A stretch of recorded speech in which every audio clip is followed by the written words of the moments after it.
नमस्कार.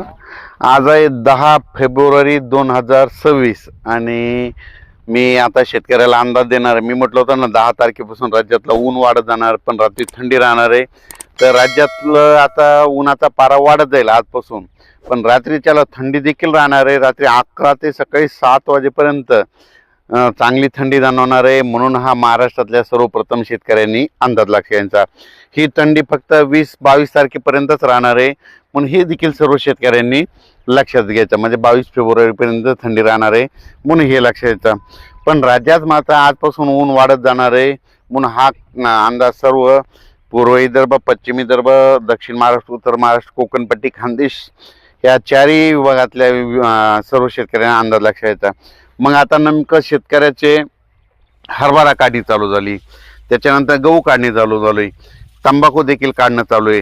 तर त्या सर्व शेतकऱ्याला सांगू इच्छितो की दरवर्षी काय असतं, मी म्हणत असतो ना, दरवर्षीनं महाराष्ट्राच्या बाजूला म्हणजे महाराष्ट्र, गुजरात, राजस्थान, मध्य प्रदेश, उत्तर प्रदेश, इकडं छत्तीसगड ह्या दरवर्षी काय असतं 22 फेब्रुवारी ते 10 मार्च दरम्यान ह्या 4-5 राज्यामध्ये काय असतं, गारपिटीचं वातावरण दरवर्षी असतंय.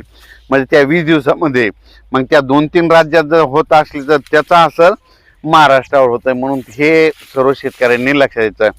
ही गारपीट सगळीकडे होत नसते, पण दरवर्षी काय असतं फेब्रुवारीच्या शेवटचा आठवडा आणि मार्चच्या पहिल्या आठवड्यामध्ये पावसाचं वातावरण असतं.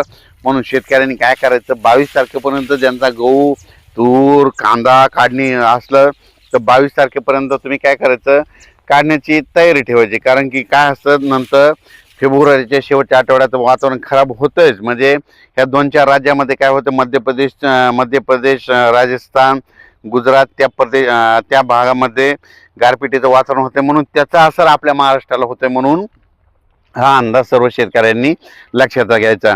ज्यांचा हरभरा काढणीचा आला असेल तर तुम्ही काढू शकता. गहू काढण्यासाठी पोषक वातावरण, तूर काढण्यासाठी पोषक वातावरण, तंबाखूसाठी पोषक वातावरण, वाळू घालण्यासाठी, त्याच्यानंतर द्राक्ष बागायतीसाठी आनंदाची बातमी. राज्यातलं ऊन वाढत जाणार आहे, त्यांच्यासाठी देखील आनंदाची बातमी. म्हणून हे देखील सर्व शेतकऱ्यांनी लक्षात घ्यायचं. पण राज्यात सध्या तरी म्हणजे आता म्हणजे 10-12 दिवस कसलंच म्हणजे वातावरण खराब नाही, काय नाही. उलट दिवसा ऊन वाढत जाणार आहे. उन्हाचा पारा जवळपास 35 म्हणजे काही ठिकाणी 34 अंश, कुठं 35, कुठं 36-37 अंशापर्यंत. विदर्भात घाटाच्या खाली थोडा जास्त वाढत जाणार आहे, 36 पर्यंत जाणार आहे. म्हणून ह्या विदर्भातल्या देखील शेतकऱ्यांनी लक्षात द्यायचा. काही भागामध्ये 34 राहील, कुठं 36 अंश सेल्सिअस तापमान राहील. पण रात्रीच्याला मात्र काय होईल, उत्तरेकडून थंड वार येत असल्यामुळं रात्रीच्याला मात्र 11 ते सकाळी 7 वाजेपर्यंत थंडी जाणवणार आहे. म्हणून हा अंदाज शेतकऱ्यांनी लक्षात द्यायचा.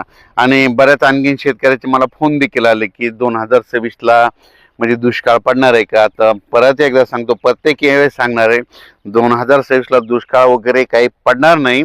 फक्त थोडा पाऊस कमी राहील. म्हणजे दरवर्षी जसा पाऊस पडतो जेमतेम सरासरी तितकाच पाऊस पडणार आहे. पिकं चांगले येणार आहेत. म्हणून हे सर्व शेतकऱ्यासाठी आनंदाची बातमी. आणि त्याच्यानंतर काय होणार आहे, परतीचा पाऊस काय होणार आहे, शेवटी मग 2026 मध्ये परतीचा पाऊस काय होणार आहे.